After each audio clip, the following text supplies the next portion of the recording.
Argentine. It's great to see you, and thank you for agreeing to be interviewed. I think you're one of the stalwarts of NTL, and you were one of the people that I certainly heard about when I became a member. I can't even remember when, but maybe to start with, I'd like to hear from you. When did you become a member of NTL, and what were the circumstances? Well, formally, I became a member in 1985, sponsored by Edie Seashore and recommended by the late Amanda Fother and my good friend still with me, John Leake, Dr. John Leake. And that's when I officially became a member. But I took programs way before that with members in the organization, going to Bethel and being part of the summer program that we held there. And I was also involved with members' doctoral studies on their committee. Um, and that was a fabulous experience. So I think even before 1986, when I applied for admission, and Robert Chin was the chairperson of the membership committee, and after filling out those, oh my God, it must have been a 20-page uh, with a lot of documentation for admission. It's I don't think we've ever done that before or after. But I was admitted and signed and sealed and delivered because I had taken many programs as a PSOD, the program for specialists in organization development. Hmm. Hmm. So it goes back, Meta. It goes back to the 70s, mid Right. 70s. But I didn't actually apply to be admitted until, and was admitted until 80 85. So I've been a Right. member for, yeah, I've been a member for, what is that? Do the math. I don't know, 37 years? Yeah, I think so. Maybe 40. A I long hope not time. 47. So what attracted you to become a member? So you did those courses, and there must have been something about those courses that really stood out for you, that made you think, "Ooh, I want to be a member here."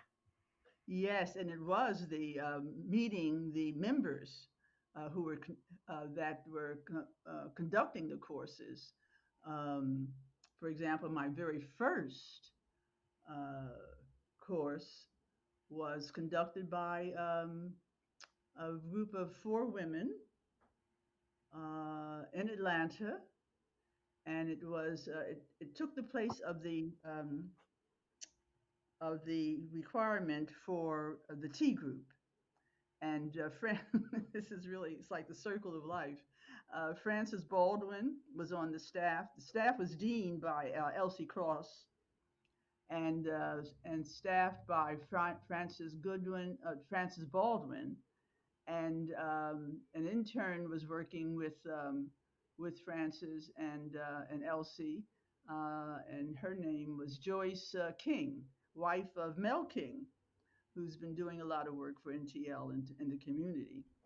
And so that was my first introduction that was required for me to be involved with NTL. And it's Mm. funny because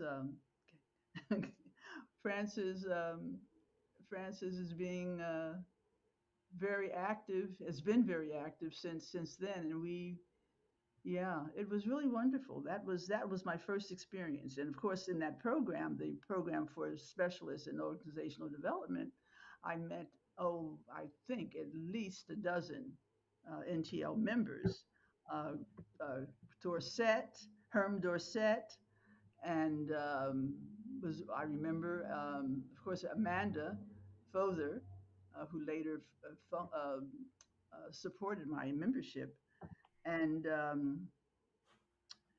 And also, so with those, I think there are about 10 programs within that overall program, the specialists in organizational development. Mm. Um, so I met the members, and I Yeah. thought, golly, I want to be like them.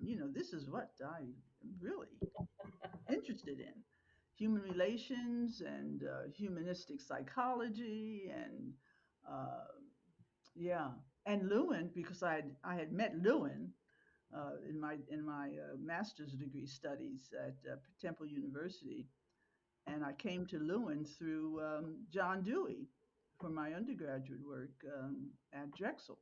So I was just in the right place at the right time to do the work of the NTL, social justice, Sounds social change. Yeah, That sounds wonderful. Thank you. yeah. And then, so we, as you know, we have this protocol of questions. So after you became a member, can hmm you think of a time when you were so excited about being a member now, and it felt like, this was absolutely the right place for you? You felt connected, you felt alive, and can you tell that story? So you think of a specific time, and tell me the story of that time. What hmm made it exciting, and who was involved, and so forth. Yeah. Oh, there are many, many times like that, Meta. But what comes to mind, springs forth, and really kind of establishes my professional and community work was when NTL got involved in the mid 80s with South Africa, and a team on the international committee. You know that NTL is structured around committee work, and so the international committee of NTL in 1985, right after I became a member, actually. I joined that committee, and it was headed by the late Mary Beth Peters. And NTL, through Jane Watkins, had been in touch with South Africa through the Episcopal Church. And of course, that was a link into Bishop Tutu. And so we got a contract with a place in South Africa called Wilkespriet. That's right near Soweto, one of the townships in South Africa. And Roger Ritvo, the team was headed by Mary Beth,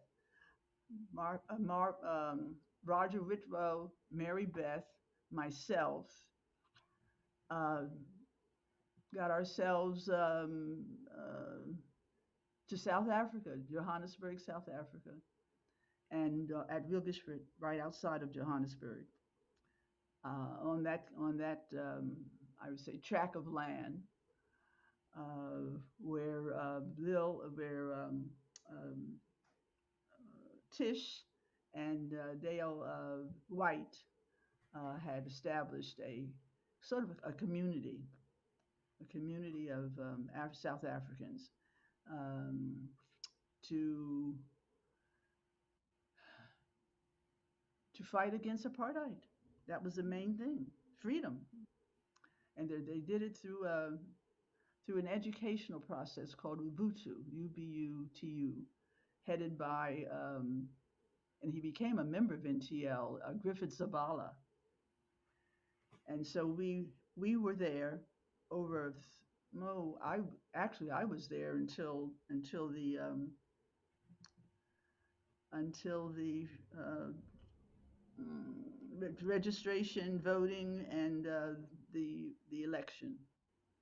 Back and forth, working with NTL members and Wilgespiet and the Whites, Tish and I'm saying Dale. I can't remember his first name, and South Africa colleagues.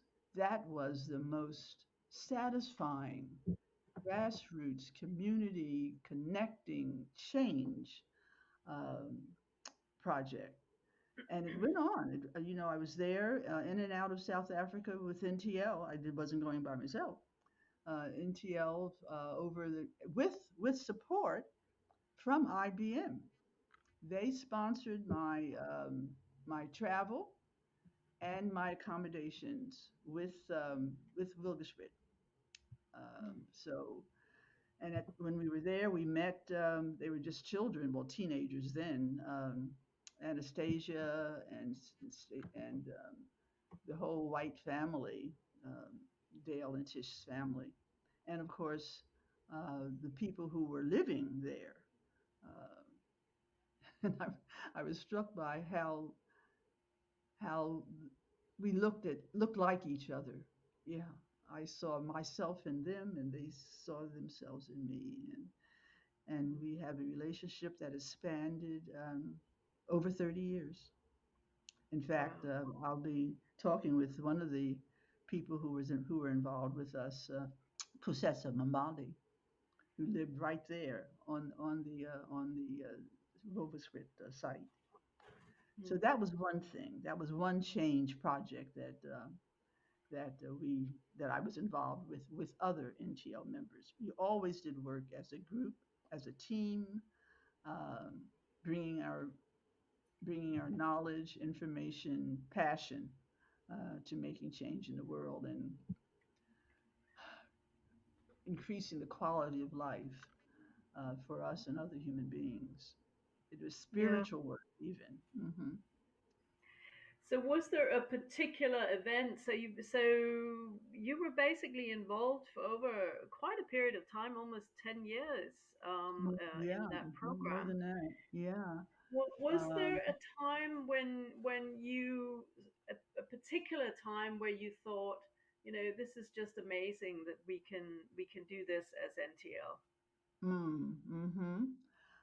uh, the the sustaining part of that work, because after Roger and myself and Mary Beth cycled off, though I Kate stayed on, other members of NTL joined us. Rad Wilson, the late Joyce Duncan, um, also what is his name?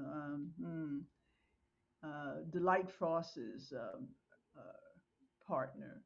He, oh, I'm blocking on his name, but we know who he was. They followed us. That was a second wave.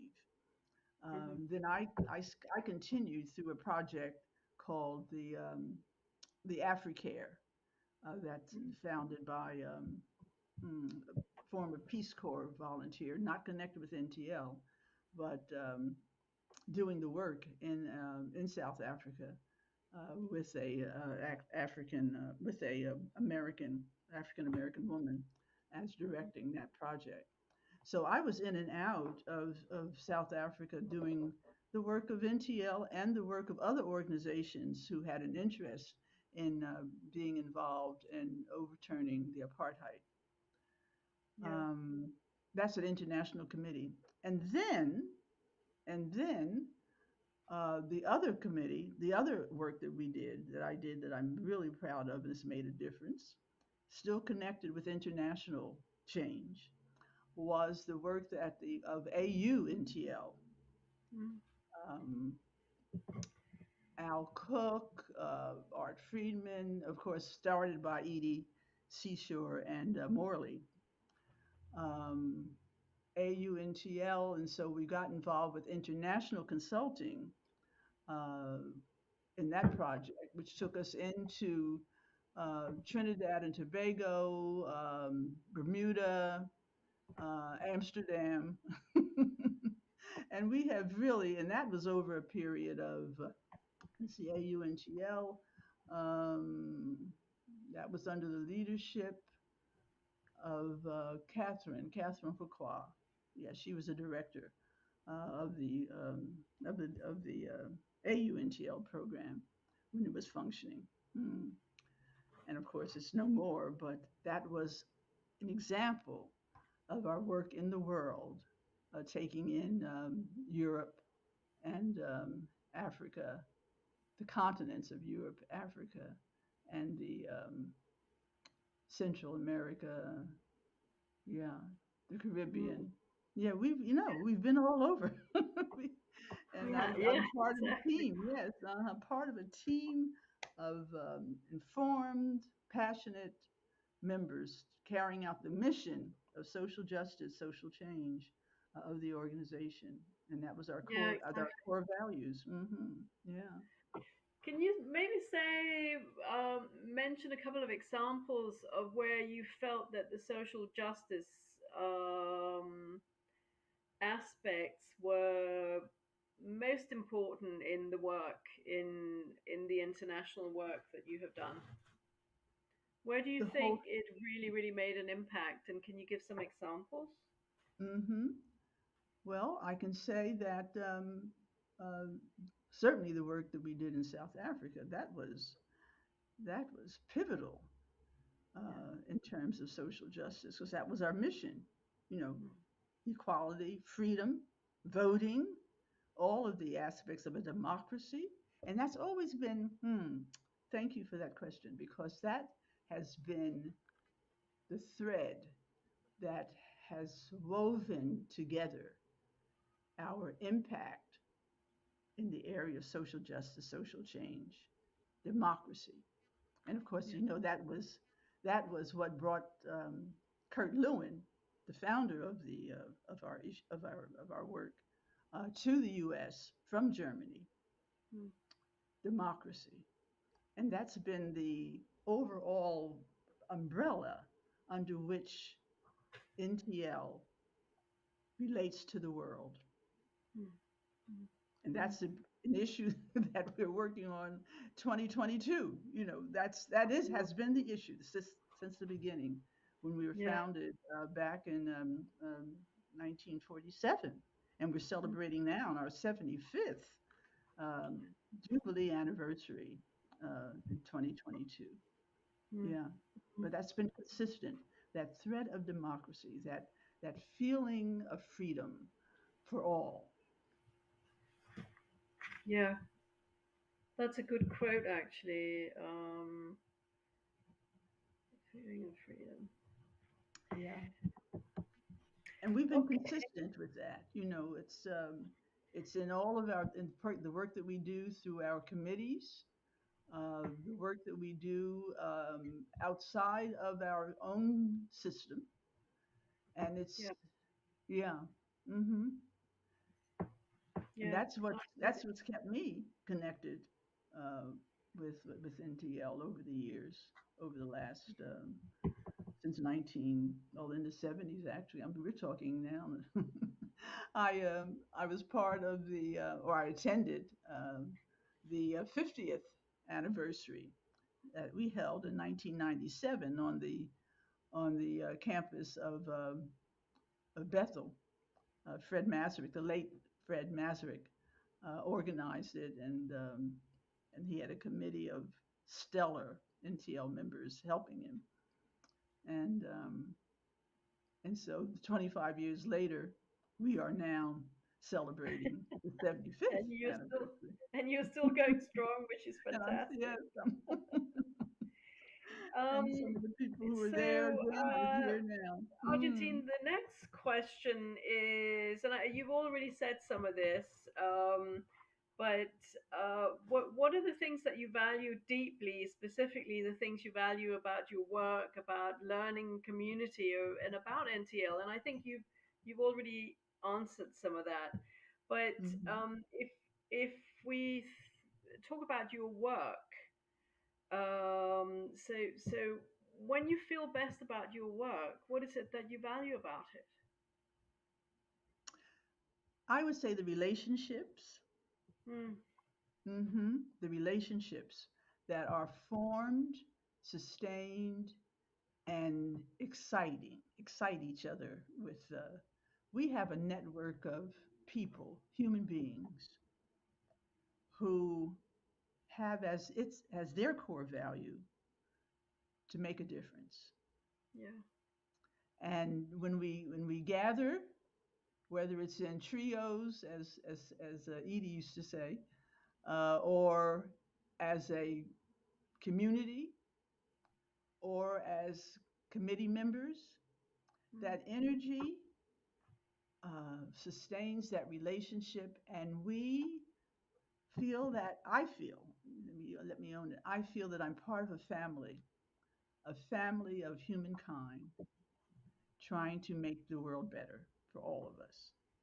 And that world is on this planet so that the climate, that the environment that we're in, that we create, the relationships that we make, and also the learnings that we get in trying to make things better for ourselves and for others.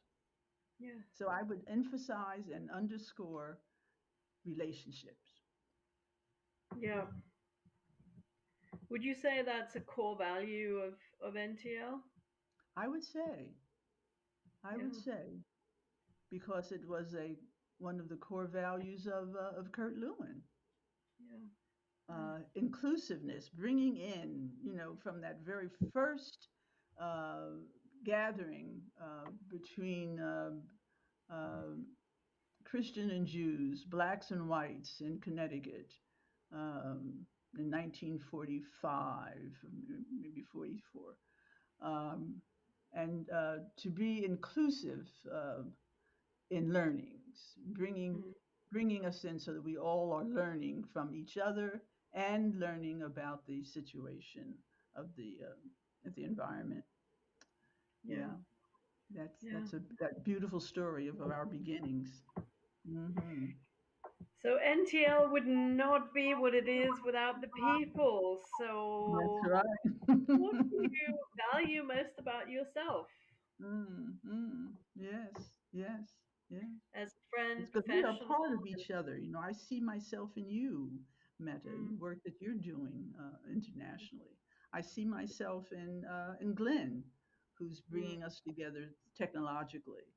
I see mm-hmm. myself in learning that process, and I see myself in Kathy, Yeah. whom I met, oh gosh, in 1988 at the Applied Behavioral Science conference that we held in Safety Harbor. Mm.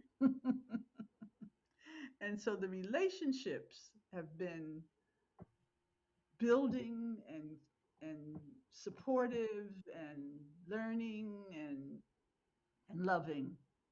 There's a Mm, lot of love in this organization. mm-hmm. A lot of love, and I think that's the sustaining the value of democracy and the sustaining love that keeps it together. Sure. Wh- So, without being humble, what do you value about yourself?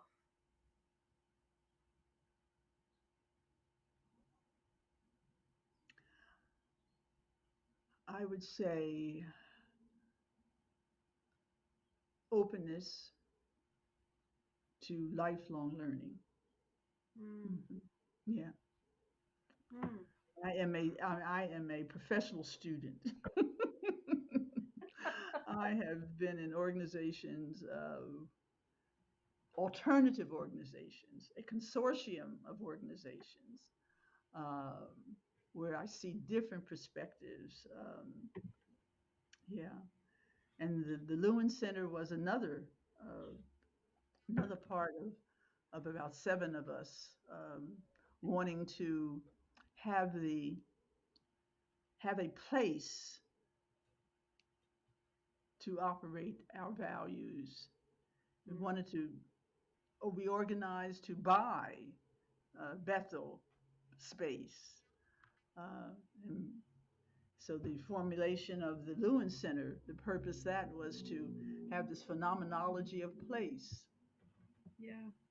And so seven of us, all NTL members, founded the Lewin Center back in 2005.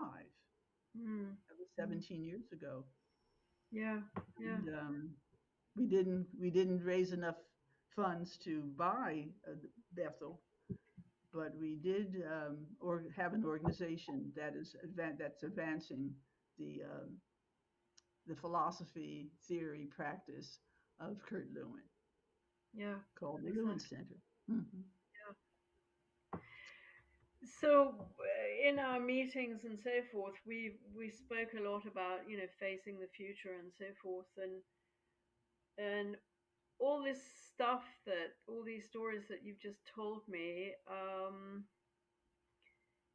sort of leads me to think of the importance of continuing this. Oh, yes. Basically, the work of Lewin. Um, so when we face the futures, what the future? What is what are your wishes for NTL? What are you hoping uh, for NTL going forward? Hmm. Beyond survival. Well, that's kind of the Hmm. best Yeah, possible yeah, scenario. yeah, uh-huh, yeah. I'm thinking about Maslow's hierarchy of needs, and we, and we're beyond. I think we're beyond the survival stage. We haven't gotten to the self-actualization as an organization or as a system, and I think we are climbing that ladder. Yeah, I see us climbing, and sometimes we step on the rung, and it may collapse on us. But then we reach back through our resources and our passion and our love, and we repair that rung, and then we're ready to step up to the next one. So I see us climbing the ladder towards systemic self, if that could be such a thing. I don't even know. Self um, actualization on a systemic level, which means it is integrated throughout our organization. Yeah, Yeah, yeah. that's what I think. So, Climbing. yeah, Yeah. exactly. Mm-hmm.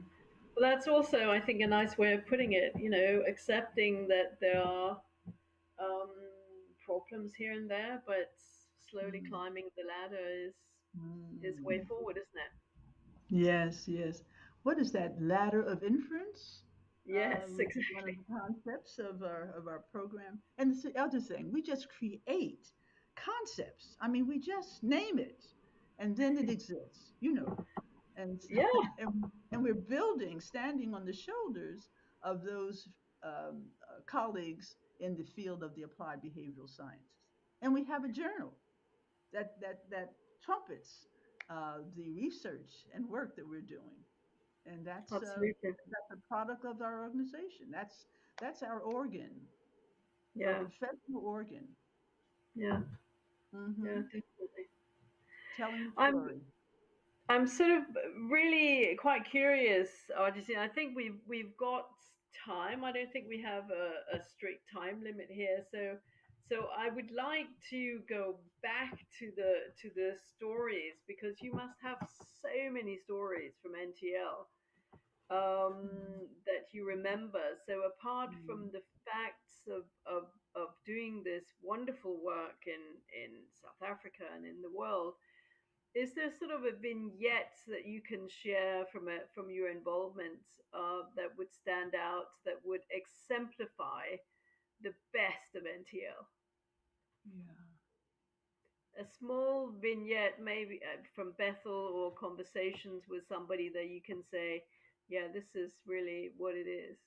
Hmm. Mm-hmm. Oh my, there's so much. Um, Argentine, while you're yeah. thinking, I need to interrupt for just a second. Okay. Meta, we actually do rarely have a hard stop, but I have another interview right at 9 o'clock. Okay. Mhm. And what? And Mhm. it's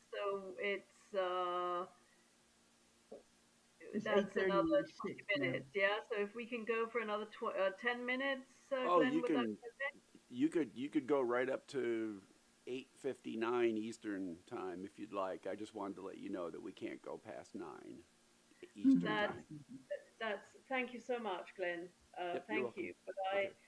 now that I have Argentine here, I would like to Oh my gosh, yes, I understand. get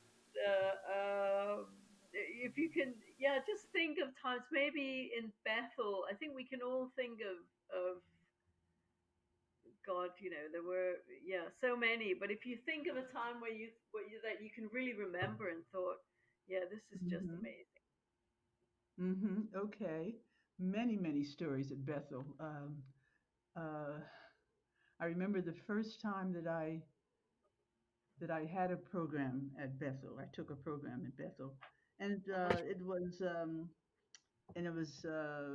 mm, it was Ron Lippett's course, Uh-huh. uh, and we walked into we're at Bethel and at Good Academy, one of the rooms there that we were using for our program, and I signed up for Ron's course. And so when we walked in, Ron took a picture of all of us, this Polaroid camera, and so that we had our picture taken. So I thought, oh my goodness, this is really open. and so Ron Lippett, one of the founders, one of the pioneers, one of the, I would say, community focused um, member of NTL, had us in this class with our pictures, and we were asked to talk about ourselves and what we bring to this gathering. This was a program, one of the courses. Uh, and I sat there, the first time at Bethel, and I sat there with my eyes and ears and mouth open, uh, taking in uh, the energy and the excitement of people, human beings coming together to talk about, to share who they were. Who am I? That's a lifelong question that we're all dealing with. Well, who am I, and what am I here for? Why am I here? So the who and the why, and it was the most exciting experience, I think, of our life. A community in Bethel that summer before I became a member. I mean, this is on the way to becoming part of this family. Um, and the gathering on Bethel's campus by Ron Lippert, one of the founders of the organization. Once in a lifetime experience. And then there Mm. were many summers after that. But that Bethel experience was like a home. It was like summer. We teased as a summer camp, and who's the toad, which we call the leader of the summer camp, the overall TOAD, the overall dean. Yes, toad. And and I can't even remember who the toad was that summer, but I do remember Ron Lippett's course and the energy and excitement of being with about 20 people. And then the community sessions when we all came together, all of the programs coming together in community. And starting off with the seminar, with the sunrise seminars, a piece of the culture was sharing our learnings with the community, Bethel community, so that they became part of our community, or we became part of their community. It was just a lovely setting. Mm.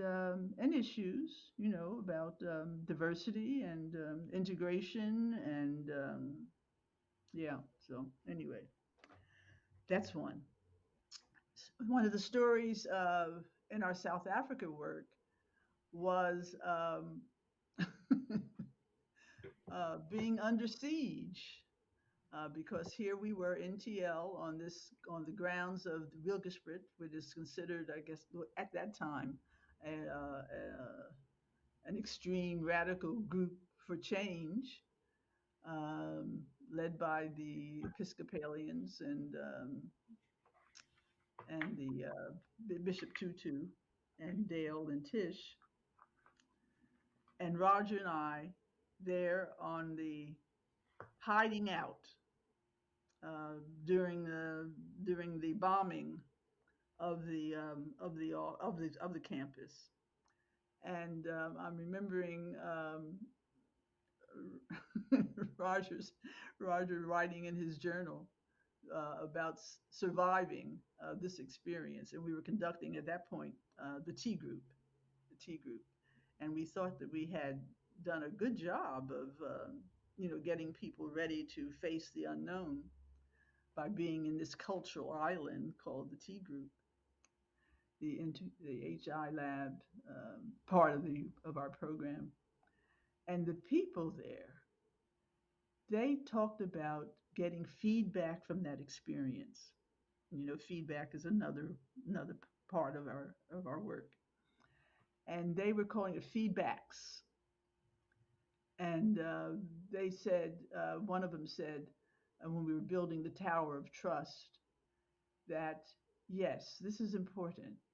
It's important for us to trust each other because in that group, there were people from all of the different groups, um, Southwest Africa, Southwest, and from Namibia they come in, and then of course from the townships, and then of course from us from the U.S. And the stories, the feeling of trust, and building the trust tower. That's one of our activities. Um, we learned something about that. That to trust a person, you have to feel trusted. And building that trust tower took all of the feelings of support, trust, and working together that we hope the activity would give rise to, and it did.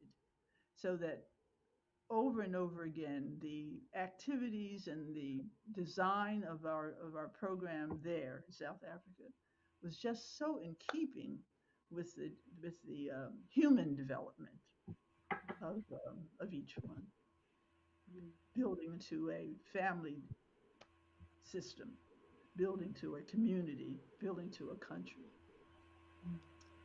but starting with That's, self. that's lovely, Argentine. Mm, Another quote: "To trust, you have to feel trusted." I mean, mm, that's so valid. yeah, Yeah. yeah. Gosh.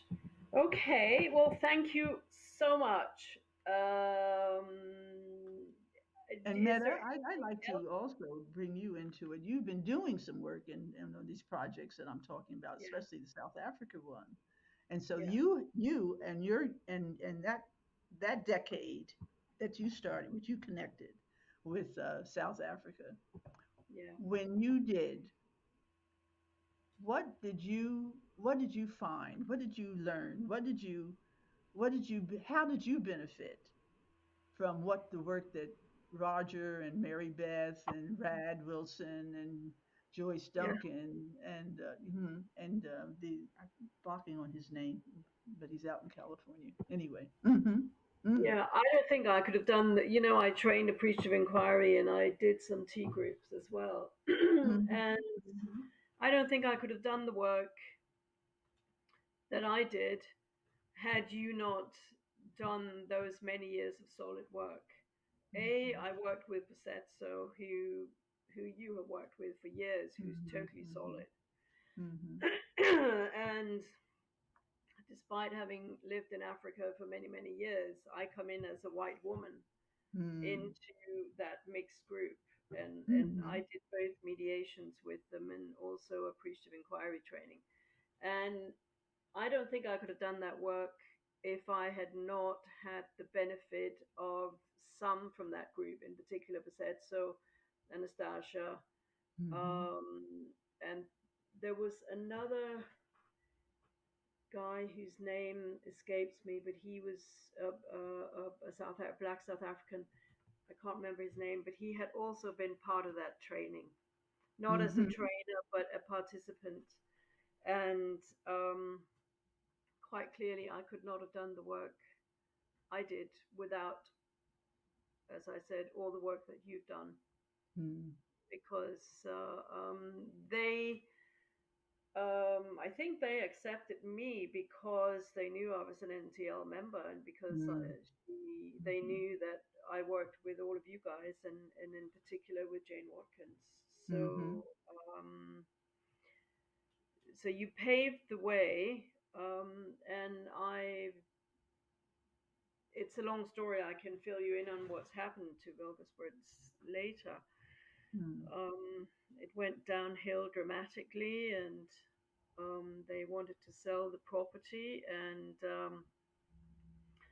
in a really paradoxical way, it took for Tutu and Tish White to pass away for somebody to wake up and say, we need to, save the Wilkesburg mm, property and place. So mm, uh, what I can say is that the work is maybe more relevant than it ever was. So mhm, maybe we should try and revive it. mm, Argentine, maybe we should try and revive it. I mean, just because, not just because, but they got their freedom, but the issues still remain big time. mhm, mhm, Not only mhm. there, but in the rest of the world, you see. I come Yes. across it continuously. Mm, mhm. So, Yeah, yeah. Yes, and that's what we do. We stand on the shoulders of those who've come before yeah, us. And yeah, that's how we build, and that's how we climb that ladder, and then we reach that yeah, systemic self self actualization, if there's yeah, such a state. absolutely, Yeah, absolutely. and I'm glad that you were there. I'm glad that I'm you glad came. you're there. Mm. I'm glad you're there, and you're going to interview Pusetso, so I really Pusetto, look forward to so see that. Pusetto I Mbane. can't tell you, Argentine. She is, and I think I've tried to connect you before. She is so excited that she's found you again. Um, Mm-hmm. Mm-hmm. she, she's really, really excited to see you Yeah. again. So, Yeah, I'm so looking forward to it. I'm looking yeah, forward to it, that conversation. Yeah, and that interview. Yeah, it's yeah, been a while. Hmm. it And has she's been a written while. in our book. Her name is mentioned in our basic book on that we give to students, people who come into the uh,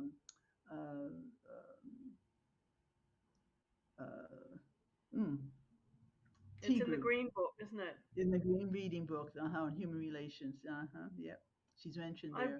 That book is still relevant, Argentine. I think we should Yeah, that's try a and get. I don't know 20-year-old what book. happened to it. I have one Mm-hmm. copy, and Mm-hmm. It's a it's 20 year still. old book, published in, I think, 1999, or it's the year 2000, right before year 2000. Mm, When, yeah, yeah, mm-hmm. Al Cook I thought. and two members of the book editors have passed on. There's only Michael Brazel and myself remain, but Barbara Grieg and Al Cook have passed Yeah. on. Yeah. Mm-hmm. No, it's But we maybe still we should use it. try and get it a digital version or something of that book Mhm. because I have endlessly copied articles from that book because we can't get hold of it anymore. So Mhm. maybe we should. That's an idea. Maybe Do a we should reprint. try and get it Mhm. online because Mhm. that's the way things are done now. So Yeah, it'd be too or a expensive to reprint. reprint or an update. Mhm. Yeah, Yeah, an exactly. update or a Exactly. reprint. Yeah, because Like I have a a couple of project. copies here. Exactly. Mhm. Okay, there is 10. Are you doing the next interview? Are you on again now? Yeah, Or I'm when are on you? at 12:30 with Pusetso. At 12:30. Mhm. Okay. Yeah. All right. Mhm. But I have a Okay. doctor's appointment You have enough. Thank you at so much. 10. Yes, I have a doctor's appointment at 10, and so I'll Okay. be back here for the 12:30 interview with Right. Kusetso Mbane from South Africa. Mm, Exactly. I love okay. the background you Mm. have, Oh, Argentine. You have some beautiful art in your background. yes, these are things that actually they're NTL. The figure there on the left-hand side, well, it's right-hand side of my picture, was passed on from Edie and Charlie, and Oh, we have multiple perspectives of an issue. That's what that wood sculpture is about. wow. And above and behind there, the glass is what the NTL um, it wasn't no, it was the fielding students, doctoral students gave gave me. when Ruth Ragnar was chairperson of the Mhm. AUNTL, and we had a session uh, in Washington, and our final seminar was that glass um, crystal glass glassware from Yeah. Czechoslovakia was what it was. And this piece of sculpture Right. here is done by sculptor Randall James Craig Jr.